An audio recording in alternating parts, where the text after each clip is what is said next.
everyone. I'm Melissa Thalen, Business Development Manager with Promapp, and I want to thank you for joining us for the webinar today with Liz Murphy. Just a couple of quick housekeeping items before I hand it over to Liz.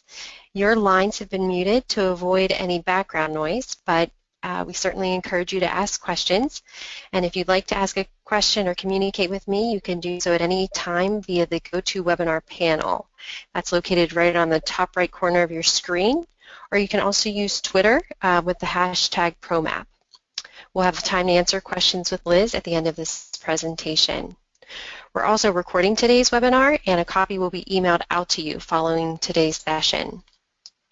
It's now my pleasure to introduce Liz Murphy to talk about what's new in ISO 9001-2015.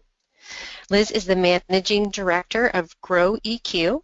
They provide high-quality, simple-to-understand solutions for organizations to reduce risk, improve performance, and grow. In addition to developing and delivering training in these areas, Liz is also an expert in ISO management systems. So without further ado, I'll now hand it over to you, Liz. Thank you very much. Hello, everybody. My organization specializes in three key areas: management systems, knowledge management, and process improvement. And that's how we came across the wonderful software that we use all the time called Promapp. When it comes to management systems, the areas in which we have expertise are in ISO 9001 for quality. There's an Australian and New Zealand standard for occupational health and safety. The international standard for the environment, for energy, for food safety, and HACCP, which the food industry uses quite proficiently. But today, I wanted to talk about the reasons why ISO 9001 has changed. Talk about the changes to structure, because there's along with the new version of ISO 9001, we also have a change to the high-level structure, which will in fact affect all management system standards in the future. We will also talk about some important changes to the terminology that has occurred in ISO 9001, and of course the significant changes to content we will discuss. We'll talk about the transition period from, for any of you who are currently certified, to the 2008 version of 9001. We will talk about how you can go about transitioning to the new version, the 2015 version of 9001, and what you should be doing now.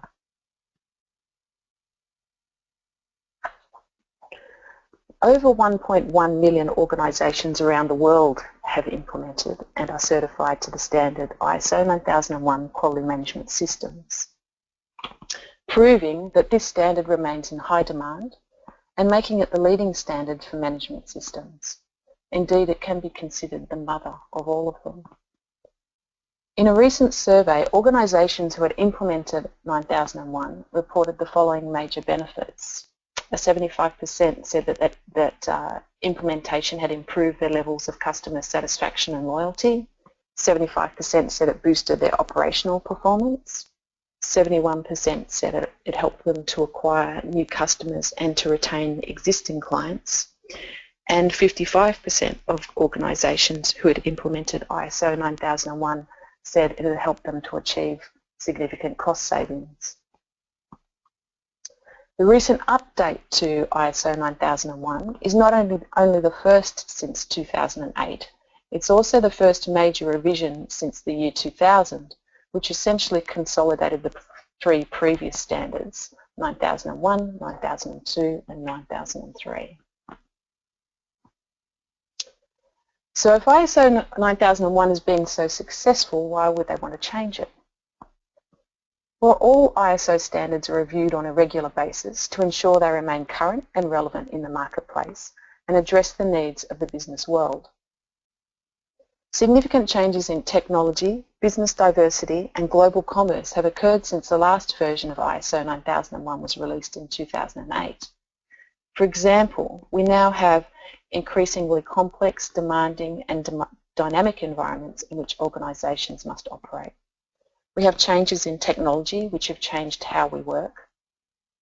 We've seen rapid growth of the service sector, especially in the Western world.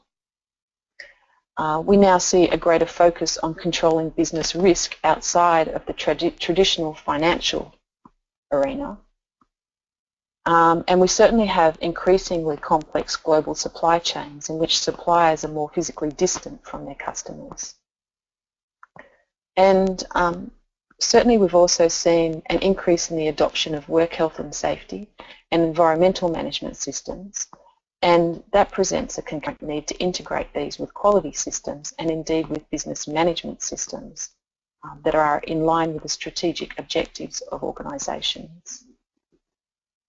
There has also been criticism that the differences in the structure of management system standards has made it difficult to design a single business management system, far more difficult than it should be. Although it's technical committees that actually make the changes to these standards, the direction of change that we see in the new version of ISO 9001 has also been determined by existing and potential users through, for example, a survey conducted in 10 languages with a total of 11,722 responses from 122 countries, and conducting several open forum workshops with users of ISO 9001. No matter what changes are made, one thing remains constant. To be successful, businesses must adapt to the growing needs of customers. ISO was originally written with a customer in mind, and that continues to be the priority for this new 2015 version. So as I mentioned at the beginning, along with this change to ISO 9001 comes a change in a high-level structure. And that's really one of the main changes in the new standard is the adoption of this high-level structure, which for those of you who want to research it further is set out in Annex SL of ISO Directives Part 1. The high-level structure means that in the future all management system standards will be aligned. The core text in the high-level structure, also referred to as the Annex SL platform, will be used in every management system standard, whether it be for quality, work health and safety, the environment, food safety, or any other discipline. This common structure is possible because basic concepts such as management, customer requirements, planning, performance, control monitoring, measurement, auditing, corrective action, and non-conformance are common to all management system standards. While the standards have always had common elements, they have been described and organised differently, making effective integration difficult. So the benefits of a high-level structure are that it will ensure that future management system standards support each other. They will be easier to read and understand, and it will aid greatly in the integration of multiple standards within the one organisation. The resulting improved linkages in processes and activities will deliver better value and efficiency for organisations. So the high-level structure contains 10 clauses that all ISO management standards will use in the future. Here is a comparison of the structure of the 2008 and the 2015 versions of ISO 9001. These are not 10 new clauses. In the main, the revised standard reorders and recategorises the content differently by separating and expanding existing clauses. However, there are some new requirements which we will look at during this webinar.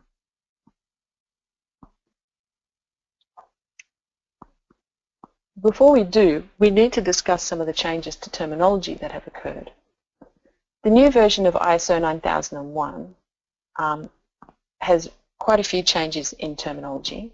This is partly in recognition of the fact that many organisations no longer sell widgets, they sell services, and because some terms in past versions of ISO 9001 were confusing.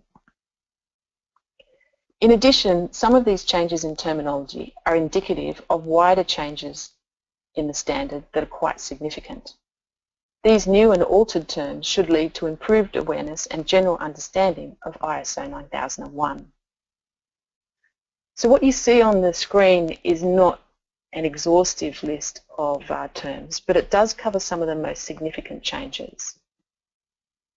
So the term products is now products and services, which should help to make it clear that ISO 9001 applies not only to manufacturers, but also to all types of service providers. The term supplier is now external provider.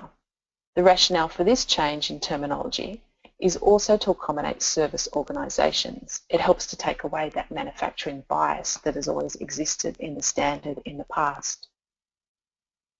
The term management responsibility is now leadership. The inference being that senior managers must promote, influence and support the quality management system rather than just delegating it to others. The term continual improvement is now simply improvement, because improvement's never finished and it's a pursuit that makes the word continual quite unnecessary. The term product realisation is now operations, which I'm really happy about because I always hated the term product realisation. I could never work out what it was about anyway.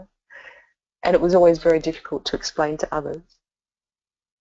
The term documentation and records is now documented information. So gone from the standard of the terms document and records, which have been replaced by the term documented information.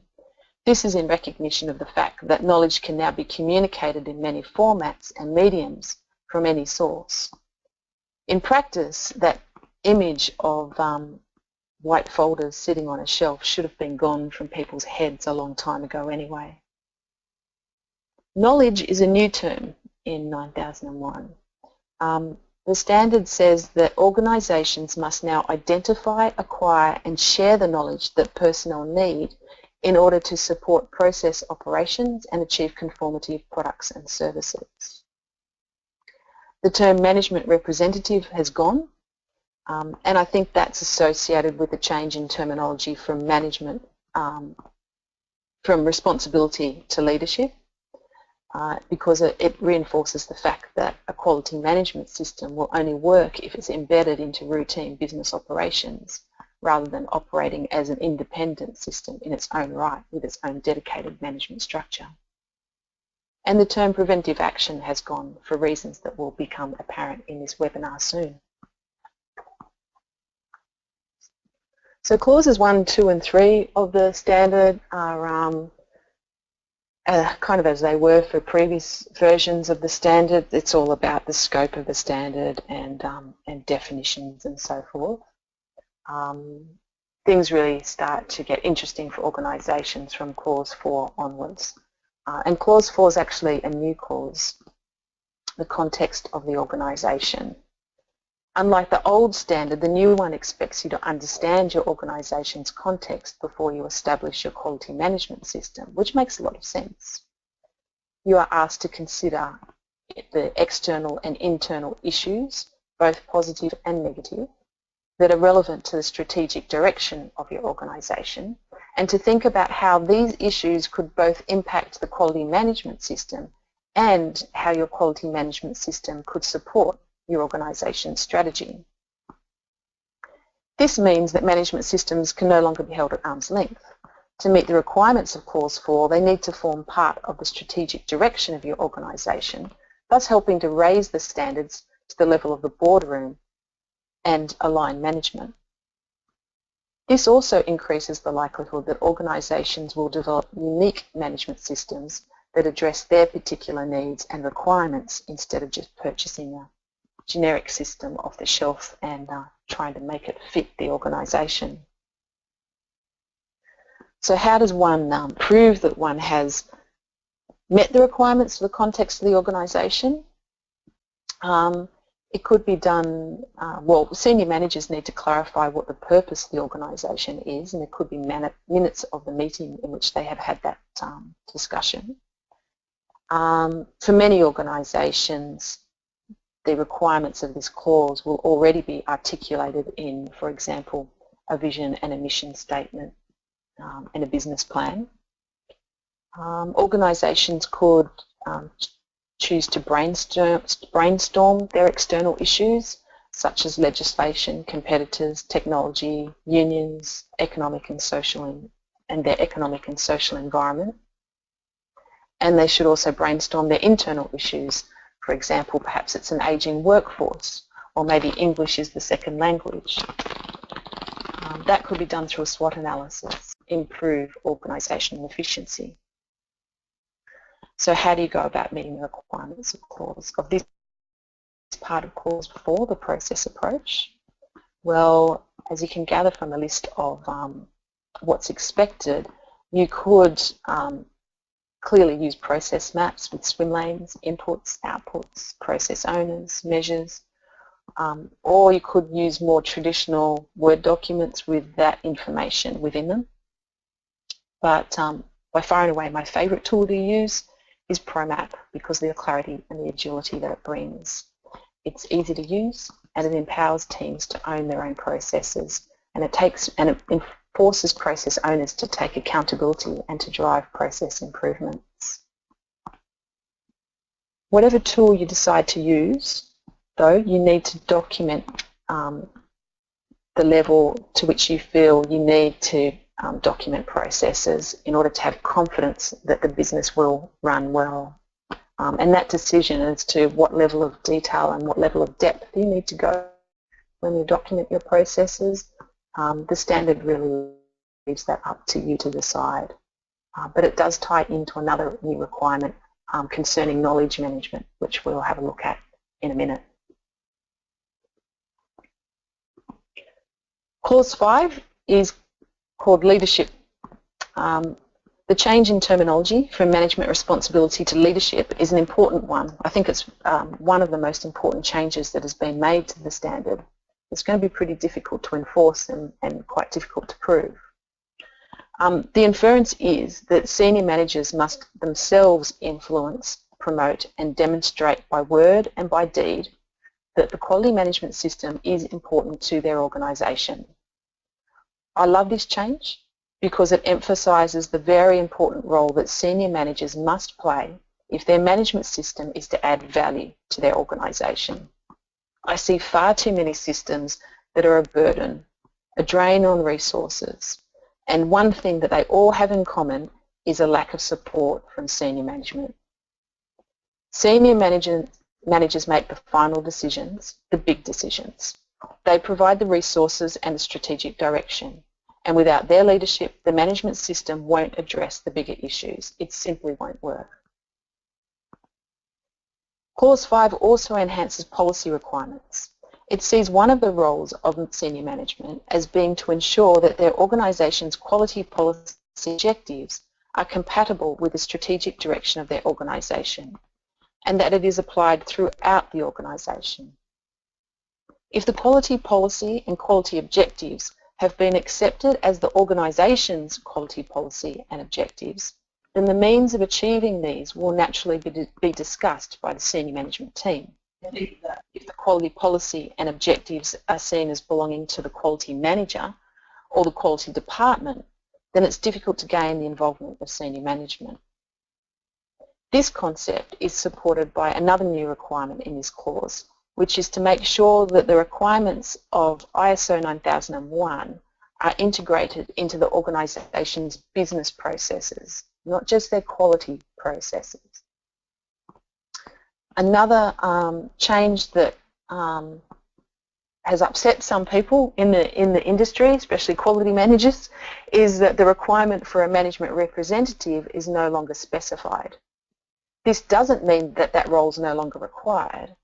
Of course, you may still need a management representative, or you may need a team of them who can embed ISO 9001 principles and practices into your normal, in quotation mark, processes. But they'll need to have good management skills to make this happen. Clause 6 is concerned with planning. The significant change here in this clause revolves around risk management. Now, risk-based thinking has always been implicit in ISO 9001. Quality management systems have always been concerned with preventing problems. That is why they have always said that we must ensure people understand their responsibilities. That is why we train people. It's why we validate designs. It's why we monitor and measure processes and audit, to name a few. We perform these activities because we're trying to manage risk. So if we think of risk-based thinking in this way, then it's always been an inherent part of ISO 9001.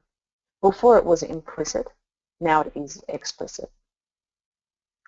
The standard expects that your organisation will identify and address the risks that could affect your ability to provide compliant products and services, affect your ability to satisfy customers, to influence the performance of your quality management system, and to disrupt your operations. Once identified, you are expected to determine the actions required to address these risks and opportunities, to make these actions part of your quality management system, and then to implement, control, evaluate and review the effectiveness of these processes. When we think about risk, we often only think of negative things. However, the new standard considers that risk-based thinking can and should help to identify opportunities. These opportunities could enhance your ability to provide compliant products and services and to satisfy customers. A side effect of this emphasis on risk is that there is now no need for the term preventative action. It was a term that caused confusion anyway, and it was often inconsistently applied. So how do you go about demonstrating that you've met the requirements of this clause? Well, interestingly, although risk management is now seen as a fundamental part of the new standard, for example, the word risk appears 43 times, it does not state that you must have a risk management process in line with other risk management standards, namely ISO 31000. In fact, it does not ask you to document your risk management approach at all. It does, however, say that you should plan the actions to be taken to address risks and opportunities you have identified, so a risk management plan does sound like a good idea. If you're interested in taking that further, you might like to have a look at the risk module in Promapp. Clause 7 is concerned with support. This clause asks you to support your quality management system by managing your internal and external communications and by providing the resources required, such as competent people, the appropriate infrastructure and work environment, suitable monitoring and measuring technologies, and knowledge. The last word, knowledge, appears for the first time in this standard, in this particular version.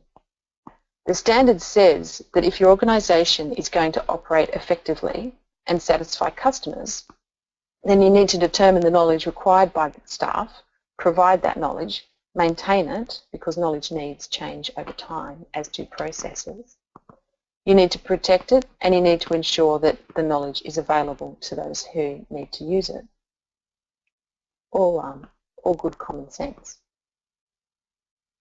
The other significant change revolves around documentation, but for me it's largely a change to terminology because we've always really abided by this change to the clause 7. So clause 7 contains a section on documented information, and that replaces the previous clause that was called control of documents and control of records. So your organisation needs to decide what information you need to retain, how it's updated, controlled and adequately protected, just as you did before, but it affords organisations more flexibility in determining how those needs are met. Documented information is now defined as being information required to be controlled and maintained, and the medium on which it is contained, such as a server. So whenever ISO 9001 now uses the term documented information, it implicitly expects you to control and maintain that information and its supporting medium.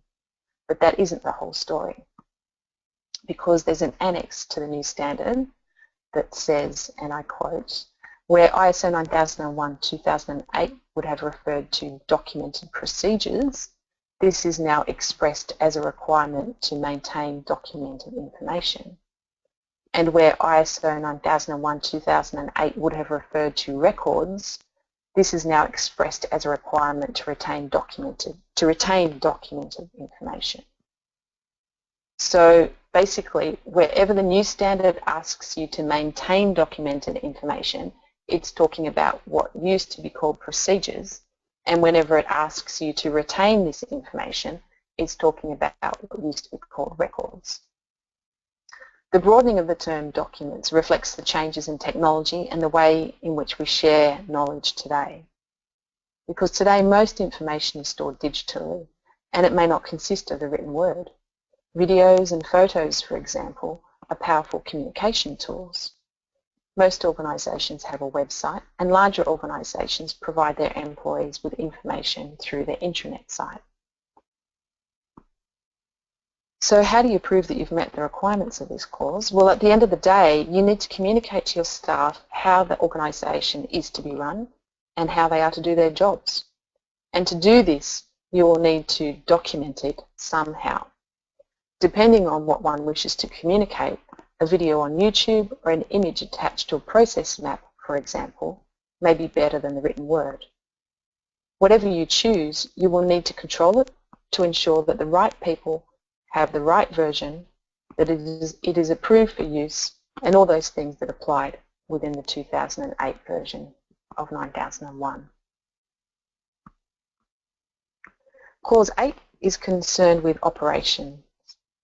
This clause asks you to develop, implement and control the operational processes needed to provide products and services, to determine how communications with customers will be handled, to establish a for designing and developing products and services, to monitor externally provided products and services, and to manage the provision and release of products and services. The significant change that's occurred in Clause 8, operation, is concerned with the control of external provision of goods and services. It's concerned with all types of purchased products and services, whether they be from a supplier or vendor in the usual sense of the word, through to an associate company, or by outsourcing certain functions and activities in any other way. Your organisation now needs to determine what needs to be done to ensure that the goods and services they purchase externally through a risk-based approach. So how might you do that?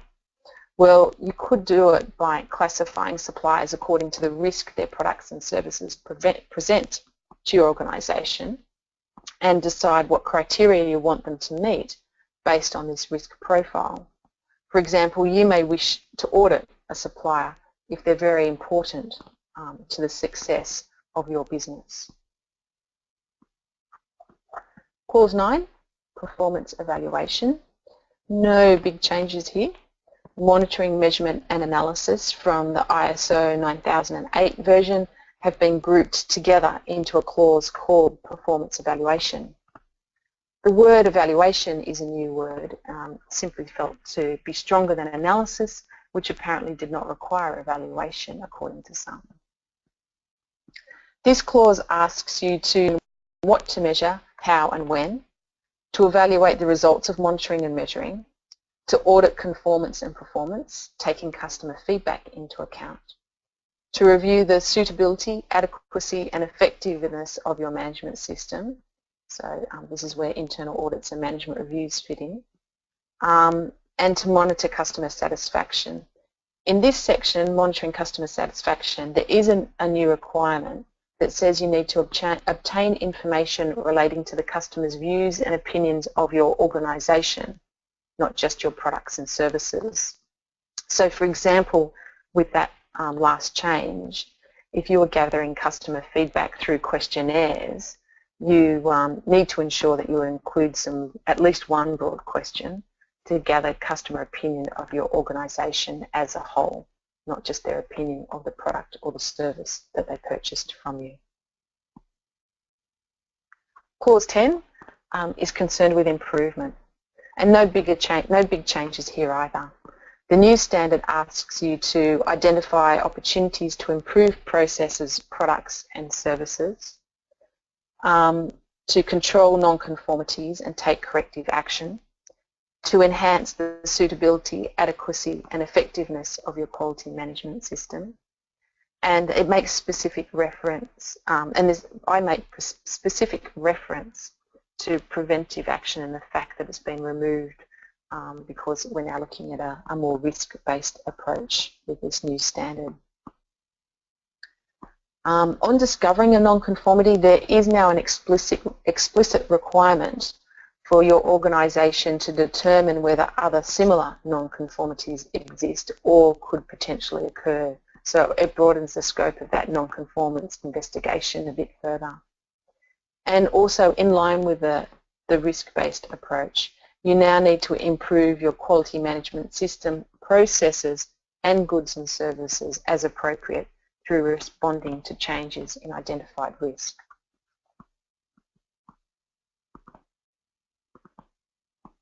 So transition, as we know, the new version of ISO 9001 was published in September of this year. The current 2008 version will be recognised and it can still be audited and certified until the end of the 3-year transition period. So the 3-year transition period ends in September 2018. However, certification bodies may, as individuals, choose to stop issuing new certificates to 9001-2008 version before September 2018. So it's something that I suggest you need to check with your certification body if you are already certified. Organisations with existing ISO 9001 certification must be certified against the new version by September 2018. After that date, certificates against the 2008 version will no longer be valid. But you can upgrade your certification at any time as long as your system meets all of the requirements of the 2015 version. It will simply make what most of my clients are doing are during their next audit, they're asking the certification body to perform the audit against the requirements of the new standard, and it simply means that the audit takes a little bit longer, but it's better than introducing a whole new audit into your regime. So what could you do now? If your organisation already has certification to the 2008 version, there may be a few things that you need to change and update upon the release of the new standards. And so I recommend that you perform a gap analysis to determine where your system needs to change to meet the requirements of the new version. From that, you'll be able to develop an implementation plan. And the plan should not just be about changes to documented information in your system, because change without a plan can be chaos, and hence you might need a change management plan as well. You could then provide training and awareness sessions, so employees need to know about the upcoming changes or the changes that have just occurred, and how the work that they do may change, as well as their role within the system, and a training plan may be of assistance here. Then obviously we need to update our existing quality management systems, and that should not mean a complete rewrite of your system, because your system should already be written to reflect what you do. And the revision of ISO 9001 simply furthers this expectation while adding a few others. Those who will have the most work to do will be the organisations who have purchased and maintain a quality management system just so that they can have that certificate on the wall. But arguably those types of systems should never have been certified in the first place.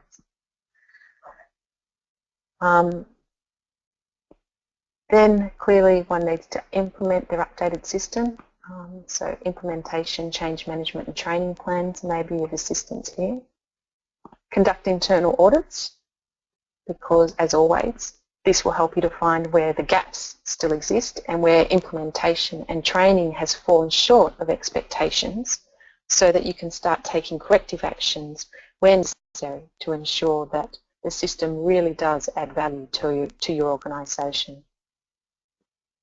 And point 7, liaise with your certification body. Typically, certification bodies will maintain your current certificate under ISO 9001-2008 until you're due for recertification, which, as we know, happens every 3 years. Upon recertification, your certification body will likely expect your system to be aligned with the new version. However, all certification bodies allow for a transitory period between the two new standards, and as I said before, you need to discuss that with them. So in summary, I'd just like to say that the new version of ISO 9001, certainly as far as I am concerned, and I hope as far as you are concerned, is a very positive change for management systems and the organisations that implement them. Making risk-based thinking explicit and building it into the whole management system turns it from a quality management system that is the responsibility of the quality manager or the quality team into a business management system in which the risks to process, product, service and customer satisfaction are everyone's responsibility. It strengthens requirements that have previously been implied, such as mistake proofing, change management, risk management and the process approach. The 2015 standard is possibly more prescriptive in these particular areas, with less left to interpretation. Embracing the requirements of the new standard will lead to a better understanding of risks, a better understanding of processes, process measures, responsibilities and accountability, thus driving down costs, improving productivity, increasing agility and customer satisfaction. If you would like more details on the new version of ISO 9001, then by all means go to my website. On the home page you'll see a little button, Industry Secrets, and if you click on that button, this pop-up will slide out. Just simply fill that in and click the download button. You will then receive an email that provides you with a copy of this ebook. So thank you very much for your time. Thank you so much for a great presentation, Liz. That was such a great summary of the changes, and I was fascinated to hear that 75% of the survey respondents of companies who have followed this have improved customer satisfaction and loyalty and also boosted their operational performance. So really clearly we want to emphasize that it's important to understand what the changes mean for your business, and I hope we've achieved that for you here today. We've had a couple questions come in, so I'll start with those, and if anyone else on the line has a question you'd like to ask, you can go ahead and type it in now. We'll see how many we can cover off in the time we have left. So the first question was, can you repeat why management representation has been deleted? I think it's gone because of this change in focus from management to leadership. So if you think about the difference in the term managing versus leading an organisation, then the new standard makes it very clear that it expects the senior management team to be the ones who are providing the resources, driving the improvements, and that has always been an expectation of them. But it was something that they often delegated to the management representative, and the management representative was at a lower level in the organisation and is sitting there scratching their heads going, well, I don't have a budget. I don't decide where the resources of the organisation are to be spent. So I'm now in a pretty difficult position if I'm going to make this quality management system benefit the organisation.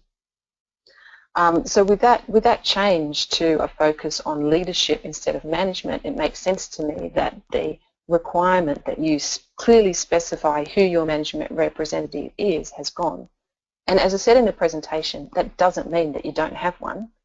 At the end of the day, most organisations will still have someone with whom the buck stops when it comes to either implementing their management system or maintaining certification to their management system.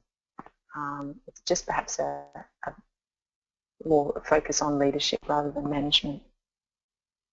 Perfect.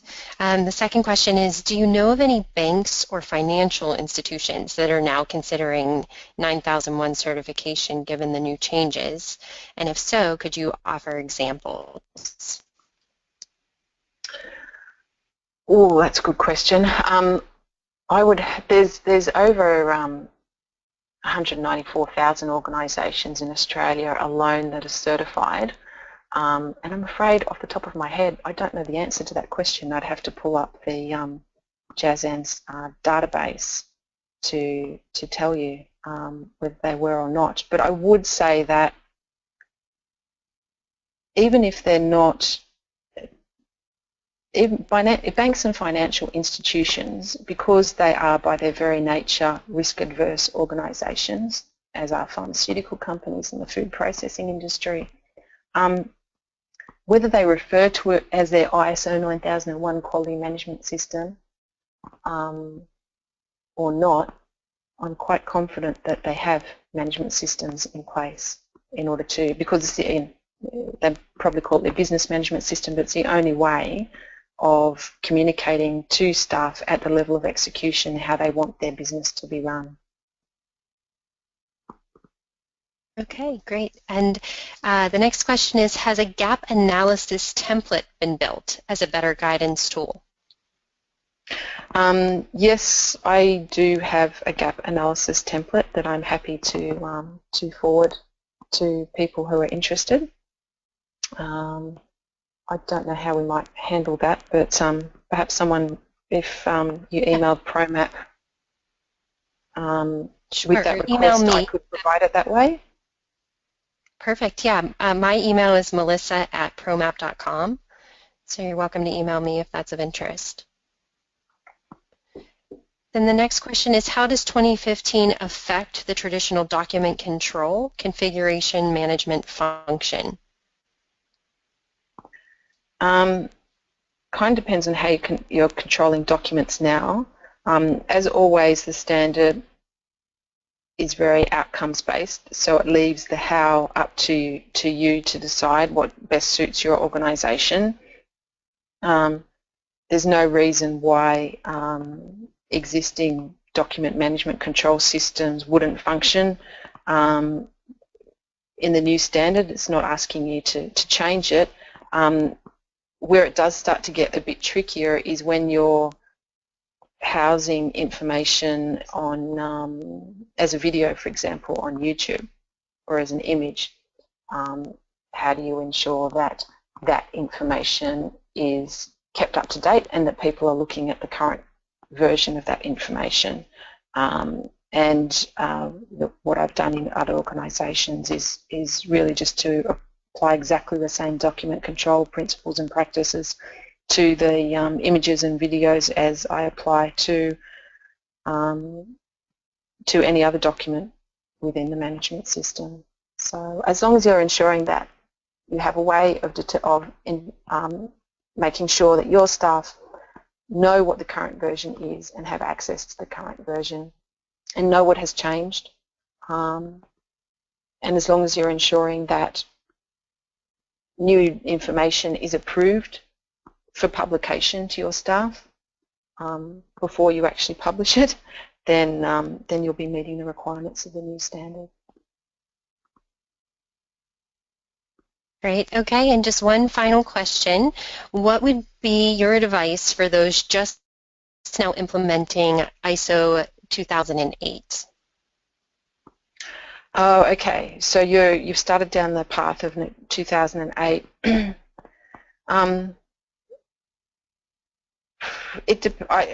For me, it would depend on how much work has already gone into developing a system to meet the requirements of 2008, and how agile you can be in changing. If it was me personally, I would just start I would just purchase a copy of the 2015 version and start working towards that. But hey, if you're only a week or a month off finishing what you've got and you've got your certification audit booked in, go for it and get certified against the 2008 version, because it can be difficult to change midstream, and it could mean that you lose a lot of momentum and engagement within the organisation, and it may cause confusion within the organisation. So I'm afraid there's really no clear-cut answer to that question. It is very much dependent on the size and the nature of the organisation, how advanced you are in when is your certification audit booked. But if you were just starting to implement 2008, then I'd give serious consideration to trying to meet the requirements of the new standard instead. And they're not that, they just aren't that different to the old version. Okay, well, thank you so much, Liz. We really appreciate you joining us today, and thanks to all of our attendees for coming along to the webinar. Look out for the recording coming to you via email in the next few days. And yeah, thank you, everyone. Have a great day. Thank you.